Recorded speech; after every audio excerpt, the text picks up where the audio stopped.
प्रश्न उपनिषद चौथा भाग अथ पंचम प्रश्न प्रश्न संख्या 5। इसके बाद शिवी का पुत्र सत्यकाम ऋषि पिपलाद से पूछते हैं, हे गुरुवर, यदि कोई मनुष्य जीवन पर्यंत उनसे पूछते हैं कि हे गुरुदेव, यदि कोई मनुष्य जीवन पर्यंत ओमकार का ध्यान करता रहे तो उसे इस ध्यान से क्या प्राप्त होगा। अगर कोई इंसान अगर पूरे लाइफ तक, पूरे जीवन भर तक ओमकार का ही ध्यान करता रहे तो वह उस ध्यान से वह इस ध्यान के द्वारा किस विशिष्ट लोक को प्राप्त होंगे। बहुत महत्वपूर्ण प्रश्न है कि अगर लगातार पूरे जीवन भर, इसके बाद शिवी का पुत्र, याद रखना है, शिवी का पुत्र सत्यकाम ऋषि पिपलाद से पूछते हैं कि हे गुरुवर, यदि कोई मनुष्य जीवन पर्यंत, पूरा जीवन तक ओमकार का ध्यान करता रहे तो वह इस ध्यान के द्वारा किस विशिष्ट लोक को प्राप्त करता है। तब महर्षि पिपलाद ने कहते हैं, हे सत्यकाम, यह सुविख्यात ओम दोनों प्रकार के ब्रह्म के लिए, दोनों प्रकार मतलब एक होती है सगुण और एक होती है निर्गुण। सगुण ब्रह्म को हम क्या बोलते हैं, अपर ब्रह्म भी बोलते हैं, और निर्गुण ब्रह्म को हम पर ब्रह्म भी कहते हैं। तो हे सत्यकाम, मतलब सत्यकाम को कहते हैं, ये सुविख्यात ओमकार दोनों प्रकार के ब्रह्म के लिए, अर्थात सगुण यानी अपर ब्रह्म और निर्गुण अर्थात पर ब्रह्म के लिए भी प्रतीक के रूप में है। जो इसको जानता है वह ज्ञानी इस ओम का अनिवार्य प्रतीक के रूप में उपयोग करता है और इसका ध्यान करता है, और अंत में उन दोनों प्रकार के ब्रह्म में से एक को प्राप्त करता है, चाहे वो सगुण रूप में प्राप्त करे या फिर निर्गुण के रूप में प्राप्त करता हो। दोनों ही प्रकार में क्या होते हैं, वो एक को तो प्राप्त करता ही है। तब याद रखना कि कौन थे, शिवी के पुत्र सत्यकाम थे। महर्षि पिपलाद से 5वें प्रश्न पूछे थे। क्या पूछे थे जी? अगर पूरे जीवन भर कोई अगर ओमकार का ध्यान करता रहे तो क्या मिलेंगे, क्या होगा। तो महर्षि पिपलाद ने कहा कि दो प्रकार के ब्रह्म में से सगुण ब्रह्म यानी अपर ब्रह्म और निर्गुण ब्रह्म यानी पर ब्रह्म के लिए जो प्रतीक के रूप में उनको प्राप्त होते हैं। जो इसको जानता है वह ज्ञानी इस ओमकार को अनिवार्य प्रतीक के रूप में उपयोग करता है और इसका ध्यान करता है, और अंत में उन दोनों प्रकार के ब्रह्म में से एक को, चाहे वो सगुण हो चाहे निराकार ब्रह्म हो, निर्गुण हो, एक को अवश्य प्राप्त करता है जी। तो आप याद रखना, प्रश्न उपनिषद में क्या बताया गया, सगुण ब्रह्म, निराकार और साकार, यानी पर ब्रह्म और अपर ब्रह्म। जो सगुण होते हैं वो अपर ब्रह्म है, और जो निर्गुण जो ब्रह्म है वो पर ब्रह्म है। प्रश्न उपनिषद के अनुसार, 5वें प्रश्न के अनुसार, ये एग्जाम में कई बार पूछे गए हैं। ब्रह्म के आपका सगुण रूप और निर्गुण रूप में अपर ब्रह्म क्या है और पर ब्रह्म क्या है, और अगर कोई जीवन भर अगर ओंकार का अगर जाप करता रहे तो उसको क्या फल मिलता है। तो महर्षि पिपलाद कहते हैं कि उन दोनों में से एक ब्रह्म को अवश्य मिलता है। जो मनुष्य, यहाँ बहुत महत्वपूर्ण चीज बताई गई है, जो मनुष्य ओमकार के 3 अक्षरों में से, देखो आ, उ और मा, अगर हम पूरा ओम के न भी कर पाए, अगर हम 3 में से कोई एक में करते हैं तो भी हमें बहुत फल मिलती है। इसी को महर्षि पिपलाद जी बताते हैं कि जो कोई मनुष्य ओम के 3 अक्षर में से आ जैसे एग्जाम के लिए बहुत ही ज्यादा टॉपिक बनती है और बहुत बार पूछे गए हैं, आ जैसे किसी भी एक अक्षर का ध्यान करता है तो वह उसे ज्ञानी बनाने के लिए पर्याप्त है। अगर आ का ध्यान करते हैं तो क्या होते हैं, हम ज्ञानी बनते हैं। ऐसा ज्ञानी फिर से तुरंत ही इस जगत में जन्म धारण करेगा। ओंकार का आ अक्षर क्या करता है, ऋग्वेद का प्रतिनिधित्व करता है। एग्जाम में ऑलरेडी पूछे जा चुके हैं। ओंकार का प्रश्न उपनिषद के अनुसार ओंकार का अ अक्षर ऋग्वेद का कौन से वेद को रिप्रेजेंट करता है? कौन से वेद को? ऋग्वेद को। अ अक्षर ऋग्वेद का प्रतिनिधित्व करता है। वह उसे फिर से मनुष्य योनि में जन्म लेने के लिए ले जाता है। कौन? जब कोई अ अक्षर का लगातार जाप करता है तो उसको अ अक्षर क्या करता है? ऋग्वेद को मनुष्य योनि, हाँ, ऋग्वेद को ज्ञान प्राप्त करता है, ऋग्वेद को प्रतिनिधित्व करता है। वह मनुष्य फिर से कौन सी योनि में आएंगे? मनुष्य योनि में जन्म लेते, मनुष्य हाँ जन्म लेंगे। और इस प्रकार मनुष्य योनि में जन्मा हुआ वह मनुष्य तप और ब्रह्मचर्य का सेवन करता है। याद रखना इस लाइन को, तप और ब्रह्मचर्य, वो कैसा भी होगा उसमें आना ही आना है उसको। वह मनुष्य तप और ब्रह्मचर्य का सेवन करता है तथा ईश्वर और शास्त्र में मन से अपने आप निष्ठा रखता है। जब कोई अ अक्षर का लगातार जाप करता है तब ऐसे सद्गुणों की वजह से वह अन्य लोगों से क्या होती है? विशिष्ट होता है। मतलब दूसरे लोगों से अपने आप अलग हो जाता है। जब कोई अ अक्षर का खाली ध्यान करता है उनको ऋग्वेद का प्रतिनिधित्व करता है, खाली अ अक्षर। तो आपने क्या पढ़ा? अ अक्षर किसका प्रतिनिधित्व करता है? ऋग्वेद का। अ अक्षर का ध्यान करने वाला मनुष्य फिर से मनुष्य योनि में जन्म लेता है और जन्म लेकर क्या करता है? उसका अंतःकरण इस तरह होता है कि वो तप और ब्रह्मचर्य का सेवन करता है और ईश्वर और शास्त्र में क्या करता है? निष्ठा रखता है। अब आगे कहते हैं कि अगर कोई साधक ओंकार के द्वितीय अक्षर क्या है? ऊ है, ऊ पर ध्यान करता है तो वह स्वयं समृद्ध होता है, अर्थात अक्षर के साथ तादात्म्य की भावना से भर जाता है और उसके मृत्यु समय वह अक्षर ऊ उसे अंतरिक्ष में, स्वर्ग और पृथ्वी के जो गैप होती है, स्पेस होता है, उसका अंतरिक्ष कहते हैं, अंतरिक्ष में ले जाकर चंद्र लोक की ओर ले जाता है। इसको टर्म्स के याद करेंगे। जब कोई ऊ अक्षर में ध्यान करता है तो क्या होता है? मृत्यु के समय ऊ अक्षर अंतरिक्ष का जो स्पेस है उसमें, मतलब क्या है, स्वर्ग और पृथ्वी के बीच का स्पेस में ले जाकर चंद्र लोक की ओर ले जाता है। यह द्वितीय अक्षर किस वेद का प्रतिनिधित्व करता है? यह यजुर्वेद का प्रतिनिधित्व करता है। ऊ अक्षर प्रश्न उपनिषद के अनुसार यजुर्वेद का प्रतिनिधित्व करता है। वह साधक वहां चंद्रलोक में प्राप्त कई अद्भुत भोग को भोगता है। बाद में फिर से पृथ्वी पर मानव प्राणी के रूप में वापस लौटता है। याद रखना, आ और ऊ दोनों में ही क्या करते हैं?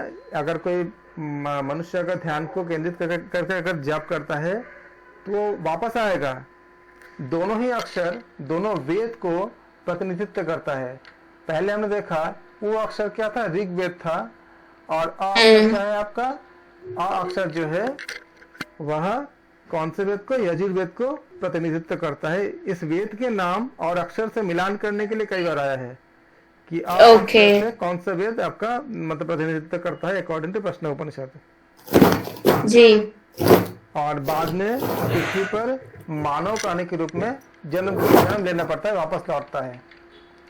अब तीसरा, जो साधक 3 अक्षर वाले ओम के ध्यान के द्वारा समष्टि चैतन्य की उपासना करता है वह प्रकाशित सूर्य में लीन हो जाता है। याद रखना, जो साधक 3 अक्षर वाले ओम के ध्यान द्वारा समष्टि चैतन्य की माँ का नहीं बताया इन्होंने।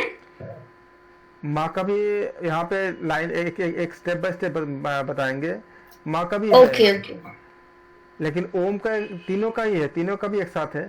तो जो साधक 3 अक्षर वाले ओम के ध्यान द्वारा समष्टि चैतन्य की उपासना करते हैं वह प्रकाशित सूर्य में लीन हो जाते हैं। जिस प्रकार सांप अपनी पुरानी केचुल को उतार कर मुक्त हो जाता है, उसी तरह ये साधक भी अपने सभी पापों से मुक्त होने में समर्थ हो जाता है, तब शाम के मंत्र उसे ब्रह्मलोक की ओर ले जाते हैं।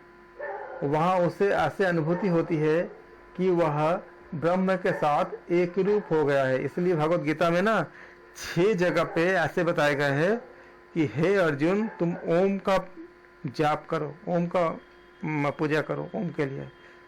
जी, यो ओम के बारे में उन्होंने बहुत अच्छे से डिस्क्राइब किया वहाँ पर। हाँ, इस वहाँ पे कोई और नाम के बारे में नहीं बोला है।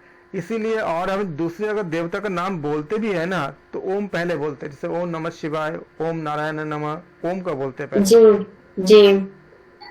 इसलिए बताते हैं कि जो मनुष्य ओम की ध्यान के द्वारा समष्टि चैतन्य की उपासना करता है, वो क्या करता है, उनको वो प्रकाशित सूर्य में लीन हो जाता है। और जैसे सांप क्या करती है, पुरानी कचील को उतार के नया मतलब पूरा मुक्त हो जाता है, वो उसी तरह साधक अपने पुराने जितने भी पाप है सबको सबसे मुक्त होने में वो समर्थ होता है। जितने भी हमारे अनंत जन्मों तक जो हम ढो रहे हैं ना, उन सबको हम मुक्त हो जाते हैं।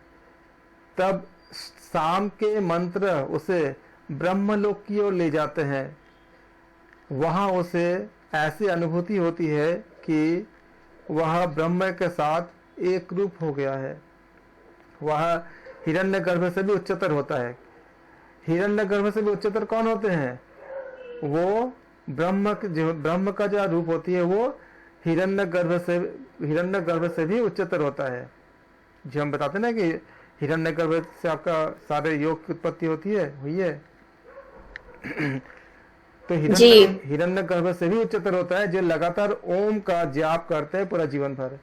उसे लगता है कि वह सर्वत्र और सभी प्राणियों में है। इस विषय में जो श्लोक है वो कहता है कि जो साधक ओम की तीनों मात्राओं का अलग अलग ध्यान करता है, वह अंत में मृत्यु के अधीन होकर ही रहता है। मतलब आ का, ऊ का, मा का अगर करते हैं तो। परंतु यदि तीनों मात्राओं को एक ही साथ लिया जाए तो उसका वही ध्यान सही रूप में होता है, अकॉर्डिंग टू किसके? प्रश्न उपनिषद के अनुसार, प्रश्नोपनिषद के पांचवें प्रश्न के अनुसार। जागृत अवस्था, गाह्य सुषुप्ति की अवस्था और उन दोनों के बीच की अवस्था यानी जो सपनावस्था होती है, इनका प्रतिनिधि अध्यक्ष जो देव है वो एक ही होते हैं। यदि तुम इस देव का ठीक तरह से ध्यान करने में समर्थ होते हो, तब तो तुम ओम का सही अर्थ जान पाओगे। और जब एक बार तुमने वह अर्थ जान लिया, तब तुम भय का अतिक्रमण कर जाओगे। बहुत अच्छी बात बताए हैं।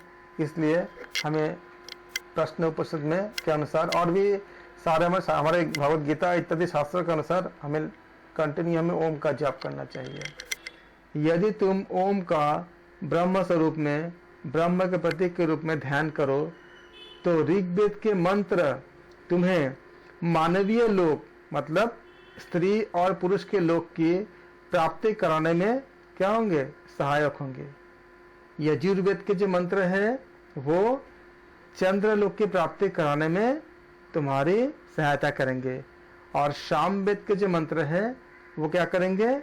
ब्रह्मलोक की प्राप्ति में तुम्हारे सहायक होंगे। उस ब्रह्मलोक को तो केवल ज्ञानी पुरुष ही प्राप्त कर सकते हैं।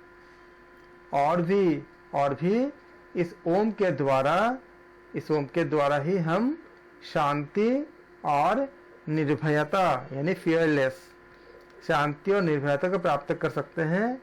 और उसी से तुम अपनी जीर्णता, हमारे जो जीर्णता है अपने अनंत जन्मों के कर्मों के कारण जीर्णता को दूर कर सकते हैं। अमरता को हम प्राप्त कर सकते हैं।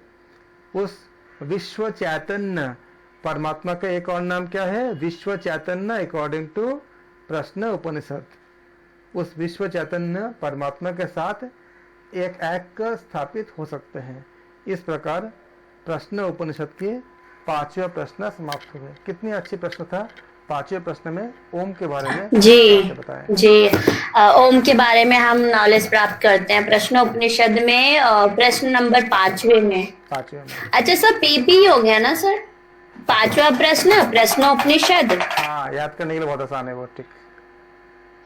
हाँ, अब करेंगे अथ षष्ठ प्रश्न, छठा प्रश्न। छठे प्रश्न अथ षष्ठ प्रश्न, प्रश्न संख्या 6। अब भारद्वाज के पुत्र सुकेशा ने महर्षि पिपलाद से पूछे। अब भारद्वाज के पुत्र, आप इस नाम को याद रखेंगे, भारद्वाज के पुत्र सुकेशा ने, सुकेशा कौन थे? भारद्वाज के पुत्र थे। इस नाम को अगर याद रखेंगे तो अगर श्लोक पूछे जाएंगे ना कि कौन से श्लोक किस उपनिषद से है, तो आपको ये लाइन पढ़ के ही क्लियर हो जाएगा। यहाँ लिखी है ना, अथ है नंग सुकेशा भारद्वाज प्रपच्छ।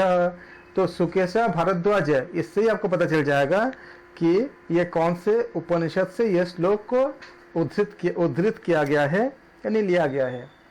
जब अब भारद्वाज के पुत्र सुकेशा ने महर्षि पिपलाद से पूछे, हे भगवान, कौशल के राजपुत्र हिरण्यगर्भ ने एक बार मेरे पास आकर मुझसे पूछा था, हे भारद्वाज पुत्र, अर्थात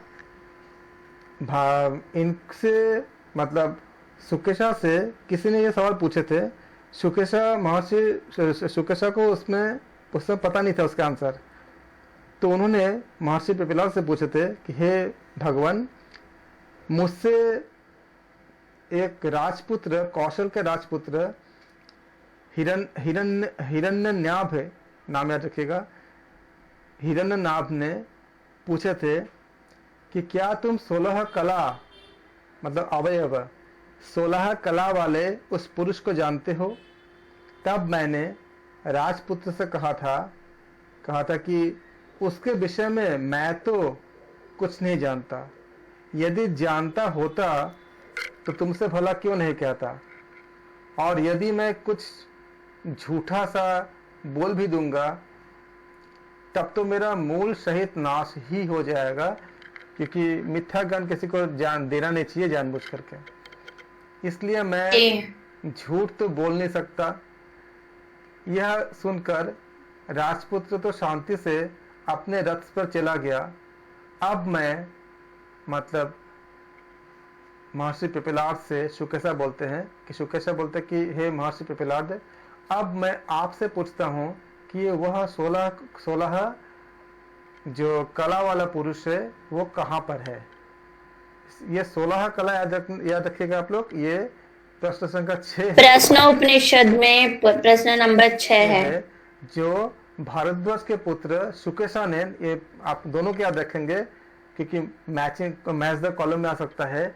भारद्वाज के पुत्र सुकेशा ने महर्षि पिपलाद से पूछे थे इसके बारे में। तब महर्षि पिपलाद ने उनसे कहा, हे सौम्य, वह 16 कला वाला पुरुष आत्मा यही शरीर में हृदय कमल के बीच में, कहा रहते हैं हृदय कमल के बीच में, हृदय कमल के बीच का जो स्पेस होता है ना, जो अवकाश होता है, उस अवकाश में अवस्थित होता है।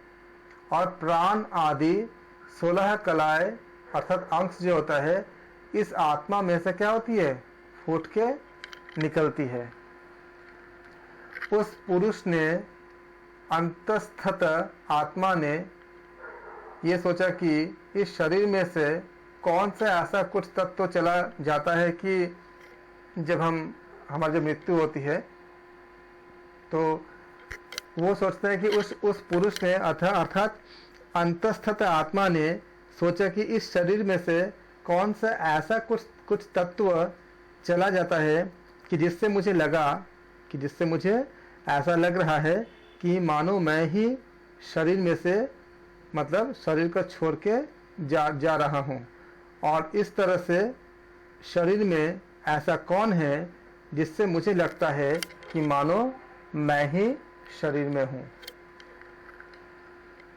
उस पुरुष ने, सर्व सद्गुण संपन्न सगुण ब्रह्म ने प्राणात्मा रूप हिरण्यगर्भ का सर्जन किया। पुरुष ने प्राण आत्मा रूप हिरण्यगर्भ का सृजन किया। इसके बाद वह हिरण्यगर्भ से श्रद्धा उत्पन्न हुई। ऑर्डर याद रखिएगा, सबसे पहले पुरुष ने अर्थात सर्व सद्गुण संपन्न सगुण ब्रह्म, पुरुष मतलब क्या हुआ, प्रश्न उपनिषद के छठे प्रश्न के अनुसार सगुण ब्रह्म को ही पुरुष कहा गया है। सर्व सद्गुण संपन्न सगुण ब्रह्म, इसी को क्या कहा गया, आपका पुरुष कहा गया है। सगुण ब्रह्म ने प्राण आत्मा रूप हिरण्यगर्भ का सृजन किया। तो सगुण ब्रह्म ने किसका सृजन किया, प्रश्न उपनिषद के छठे प्रश्न के अनुसार प्राण आत्मा रूप हिरण्यगर्भ का सृजन किया। प्राण आत्मा रूप हिरण्यगर्भ का सृजन किया। इसके बाद उस हिरण्यगर्भ से श्रद्धा उत्पन्न हुई। फिर श्रद्धा से क्या हुआ, अवकाश प्रकट हुआ, स्पेस प्रकट हुआ। उस अवकाश से वायु, ऑर्डर याद रखिएगा किससे कौन उत्पन्न हुए, परीक्षा के लिए यही महत्वपूर्ण है। उस अवकाश से वायु, वायु से अग्नि, अग्नि से जल, जल से पृथ्वी और पृथ्वी से इंद्रिय अवयव उत्पन्न हुए। इसके बाद उसने सगुण ब्रह्म ने मन और बाद में अन्न को उत्पन्न किए और बाद में अन्न में से वीर्य, तप, वेद, यज्ञ, स्वर्ग इत्यादि लोक और उन लोकों की अलग अलग कक्षाएं, उनके नाम, ये सब प्रकट किया। अलग अलग कक्षा आप देखते भी, हमें कहते हैं ना विज्ञान में कि सारे उपग्रह, सारे आपका ग्रह एक अपने अपने कक्षाओं में घूम रहे हैं। आप देखो ये कक्षाओं के बारे में, उनके जो ऑर्बिट होते हैं, इलेक्ट्रिकल ऑर्बिट हम कहते हैं ना, सब में घूम रहे हैं जितने भी आपका प्लैनेट्स है। तो यहाँ भी इस बात को कितने पहले बता दिया गया था कि कहाँ घूम रहे हैं, अलग अलग कक्षाओं में, उनके अपने अपने ऑर्बिट में घूम रहे हैं। इसका एक उदाहरण यह है कि नदियां जब तक सागर से नहीं मिलती हैं तब तक तो अपना प्रवाह चालू ही रखते हैं, पर जैसे ही सागर में मिलती है कि तुरंत उनका प्रवाह क्या होती है, अंत हो जाता है, अस्त हो जाता है और उनके नाम और रूप भी क्या होते, नष्ट हो जाते हैं। जब सागर में जब मिल जाती है ना, हम नहीं बोलते कि कौन से नदी आपका यमुना के नदी के नाम से आया है, कौन से नदी माँ गंगा के नाम से आया है, सारे के सारे मिलके एक हो जाते हैं। बाद में तो वे सागर के ही नाम से जाने जाते हैं, क्योंकि सारे नदियां क्या हुए, एक सागर में जाकर मर्ज हो गया।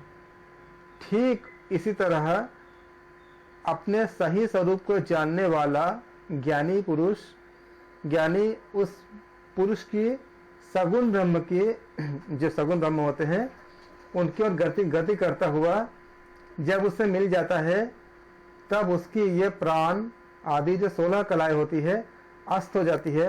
वो 16 कला अलग अलग ठीक वैसे ही होता है जैसे कि अलग अलग नदियां होती है, लेकिन जब एक साथ जब मिल जाती है, अंत में सगुण ब्रह्म की ओर जब गति करता है, तो वह एक सगुण ब्रह्म में ही जाके मिल जाती है, मिलती है। जैसे सारे नदियां जाके एक समुद्र में मिल जाती है, बाद में किसी नदी का नाम नहीं रहता, वो सिर्फ एक समुद्र के नाम से सब जाने जाते हैं। उसी प्रकार से ये सारे 16 जो कलाएं होती है, वो जब पुरुष में जाकर जब मिक्स होते हैं, जब मिलते हैं, तो उसको हम क्या कहते हैं, सगुण ब्रह्म कहते हैं। और ये 16 कला वह स्वयं पुरुष यानी सगुण ब्रह्म ही हो जाते हैं। वह प्राण आदि कलाओं से रहित हो जाता है, क्योंकि कला तब तक है जब तक कि मर्ज नहीं हुए थे। जैसे कि नदियां तब तक है जब तक कि वो समुद्र में जाके विलीन नहीं हुए थे। जब समुद्र में जाके विलीन हो गए तब फिर वो नदी नहीं रह गया। उसी तरह से जब सारे गुण जाके उस पर ब्रह्म में जब लीन हो गए तो वो सगुण ब्रह्म ही हो जाते हैं, और उस समय उन 16 कलाओं का अलग अलग नाम नहीं रहता है, वो एक हो जाते हैं। जैसे रथ के पहियों की धुरी और उसके आरे आश्रित होते हैं, उसी प्रकार उस पुरुष यानी जीव चैतन्य के में जो जितने गुण होते हैं वो गुण आधारित होते हैं। जीव का जो जीव चैतन्य है वो जीव चैतन्य में गुण आधारित होते हैं। बाहर और भीतर ये दोनों स्थलों में वे गुण पर आधारित होते हैं। इस पुरुष के सच्चे स्वरूप को जानने का प्रयत्न करो। यदि तुम उससे जान लोगे तो मृत्यु तुम्हें स्पर्श भी नहीं करेगी, अर्थात मृत्यु तुम्हारा स्पर्श करने में भी समर्थ नहीं होगी। महर्षि पिपलाद ने अपने उन शिष्यों से कहा, परब्रह्म के संबंध में मैं इतना ही जानता हूँ। इसके संबंध में परब्रह्म के संबंध में महर्षि पिपलाद ने कहा कि मैं इतना ही जानता हूँ, इसके संबंध में और अधिक जानना कुछ बाकी नहीं रहता। इस प्रकार प्रश्न उपनिषद की छठा प्रश्न, षष्ठ प्रश्न समाप्त होता है और इसी प्रकार इसी के साथ संपूर्ण प्रश्न उपनिषद भी समाप्त होते हैं। आज हमारे चौथे भाग में संपूर्ण प्रश्न उपनिषद के प्रश्न संख्या 5 और 6 हमने कंप्लीट किया। आप जो भी डाउट्स है, कोई सजेशन है, आप चैनल में कमेंट से आप दे सकते हैं। हम इस पर तुरंत आपको जो भी आपके क्वेरीज होंगे, जो क्वेश्चंस होंगे, उसका हम आंसर देंगे। धन्यवाद। हम अगले वीडियो में नए उपनिषद के साथ आपके साथ मिलते हैं।